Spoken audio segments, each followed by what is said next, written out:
is In Depth for Idaho State University with ISU women's basketball coach Seton Sobolewski.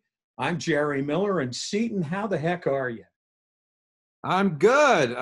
Just practicing my social distancing. Aren't we all? There's a lot of that going around right now.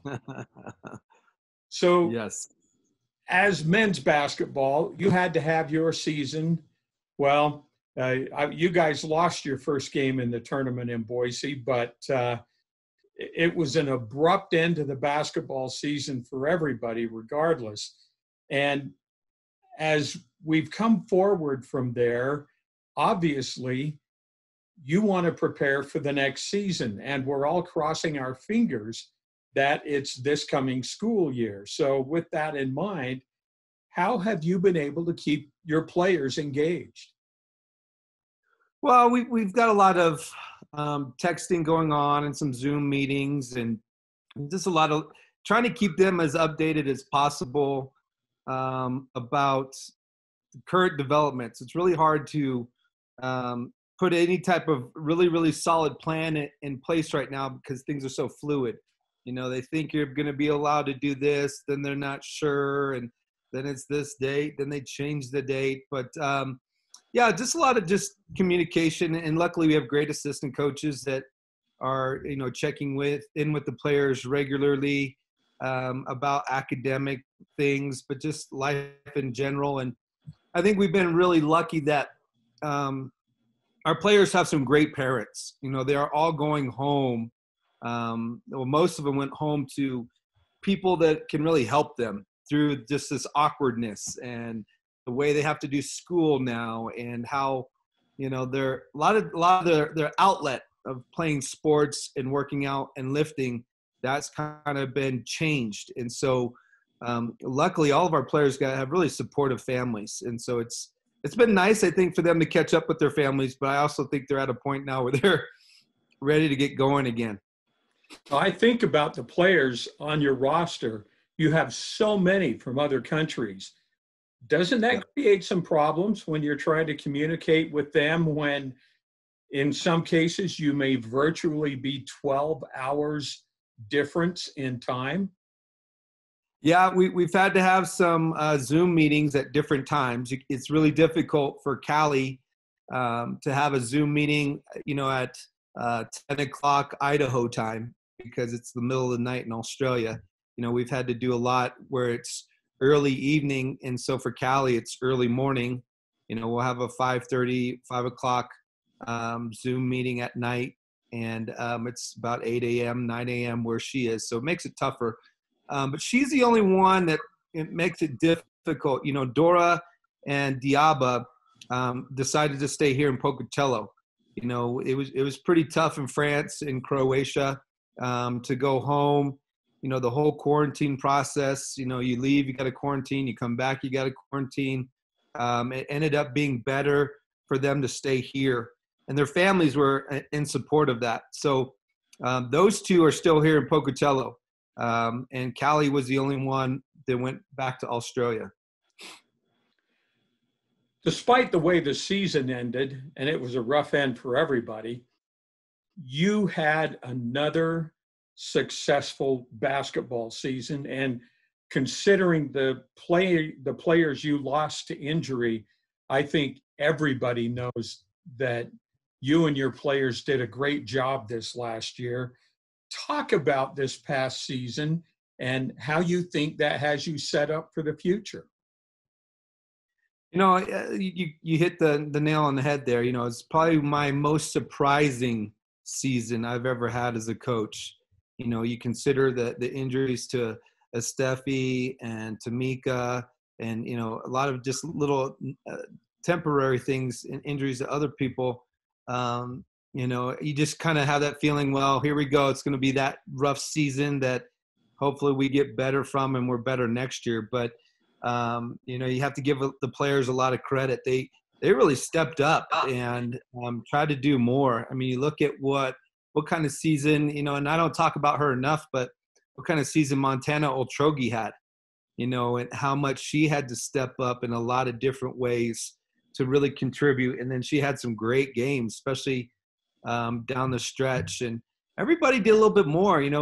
Dora changed her role from being a point guard to a scorer, and Diaba had some amazing games, and Ellie and Delaney did more, and Callie had a good freshman year, but then last year she turned into an all-conference player, and man, they just took it upon themselves. There's so many things like that you can't coach. I can't take responsibility for that. I can say, okay, we need to do this, and this, and give them some direction. But if they don't get over, hey, we're young, or this is harder than what I'm ready for, if they don't get over that part, you're not able to be successful.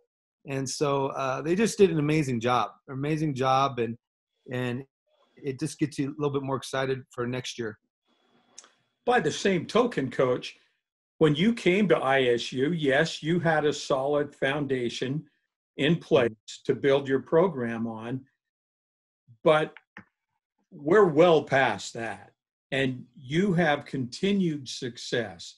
I mean, the years that your team struggle are few and far between in terms of winning records and getting into tournaments and having success in the tournaments.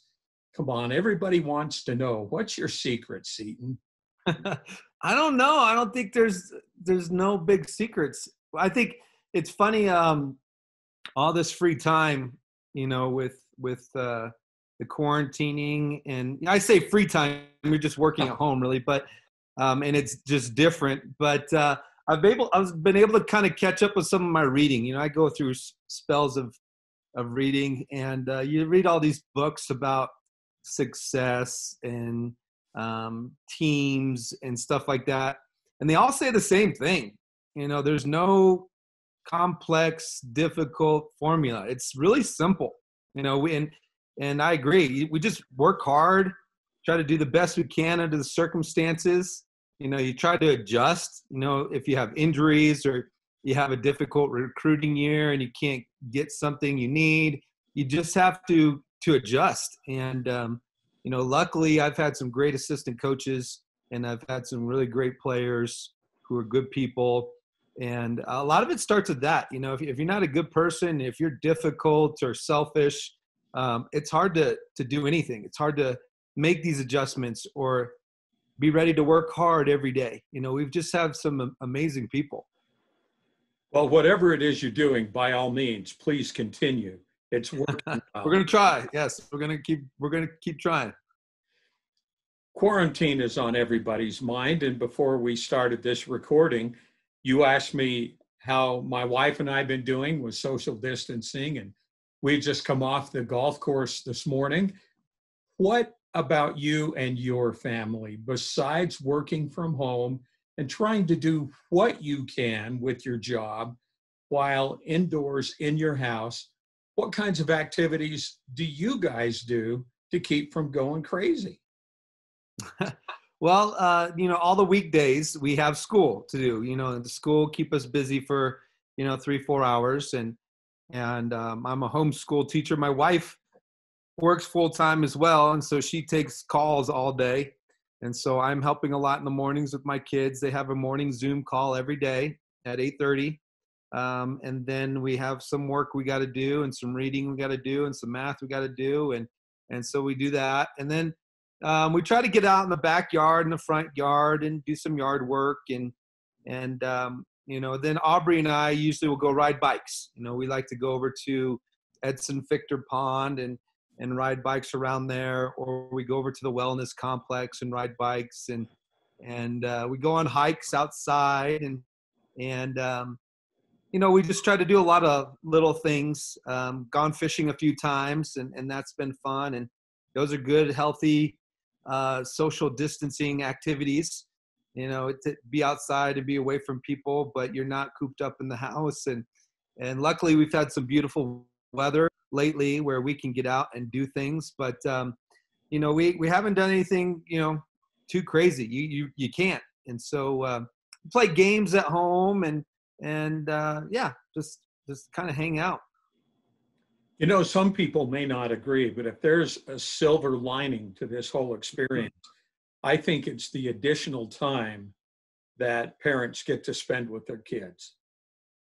Yeah, I couldn't agree with that more. Absolutely. I've gotten to catch up and do things with my daughters I've never been able to do before. They go to a great school at Grace Lutheran, and they handle so much, under normal circumstances. But now that we're at home, I get to work with my daughters with their homework, and there definitely is a lot more FaceTime you have with your family than you normally get. I don't remember in my life any time like the one we're going through right now. How difficult really has this been for you as a head basketball coach, and for your assistants and for your players? Is there any way to gauge that right now? We've been really, I think, fortunate. There's something like 33 million Americans without a job right now. The unemployment rate is close to 15%.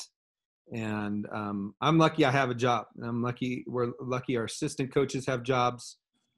We're lucky that our players still have scholarships and can still do their schooling. And so the fundamental needs are being met for us. And so we're very fortunate, where there's a lot of people whose fundamental needs are not being met. But it's like I said, we're lucky we have such great supportive parents that everybody went home to. We're lucky, that our coaching staff, they're able to work with the players closely. And there's some awkwardness, I think, and you don't get to work out as much as you'd like or do things the way you normally like to do them. But I think we count our blessings. Like I said, all of our fundamental needs are being met. And I think we definitely have this thought of optimism of, okay, this is the date when we think we're going to be able to start working out again, or this is the date when we think we'll be able to come back together again. And we try to, as much as we can, look at a lot of this as temporary. It's not going to last forever. Hopefully, things clear up sooner than later, where we can safely start doing things. And so we just try to keep optimism and not really focus on, okay, how difficult is this and how miserable are we? We just try to count our blessings. I've got to believe that until you're told differently, you're proceeding under the mindset that you're going to start your camp and start your season as you would during any other year. We try, yes, yeah. I mean, things have already gotten pushed back in terms of summer school and summer workouts and things like that. But we still think that there is going to be an opportunity to do our summer workouts and still have camp. Some of the regulations and our approach to things are going to be a little bit different because of social distancing protocols that are in. But we're still going to get to do things. And I'm really lucky too that we're in a good place recruiting wise before coronavirus hit. We weren't in a place where we had to scramble and get a lot of players still for 2020. We had our recruiting done for next season, and now we can just move on to the following season. But that's even going to be really awkward and difficult. I think by now we're used to have gotten out and seeing our top kids again in the spring. Then we get to watch them all summer long, and make some decisions about things, and then see them again in the fall. And right now we have not been able to see our top kids in the spring. And there's huge questions right now about whether we'll even get to do our big July recruiting. July is where we get a lot of our recruiting done. A lot of our legwork and our recruiting is done then. And right now the Women's Basketball Coaches Association, they're pushing to cancel July. When you think about these tournaments in July, where you're in a convention center in Chicago, and there's 500 to 800 teams there. So you got 500 to 800 parents, parents supporting these kids and teams and people working. I mean, you're in a convention center with maybe, 5,000, 10,000 people all at once in one facility. I mean, under these circumstances, I don't know how they can still do that. So, we're lucky that everything is set for next year. I am concerned about the year after, though. Well, regardless of the situation we're in now, Coach, we are glad that you're wearing the black and orange. We're I'm looking happy to forward. be. Yeah. We are extremely happy to look forward to the upcoming season and to watching the Bengals in action in Reed Gym and on the road. And we're crossing our fingers that everything comes off as planned this fall and winter. And it's great to talk to you. It's good to hear how your family's doing, and just wish you the best and say go Bengals. Yes, absolutely. Go Bengals, and great to see you, Jerry. And you know, we're excited and can't wait to get back to seeing everybody. Hopefully that day will come sooner than later. That wraps it up in depth with ISU women's basketball coach Seton Sobolewski. I'm Jerry Miller. Have a good day.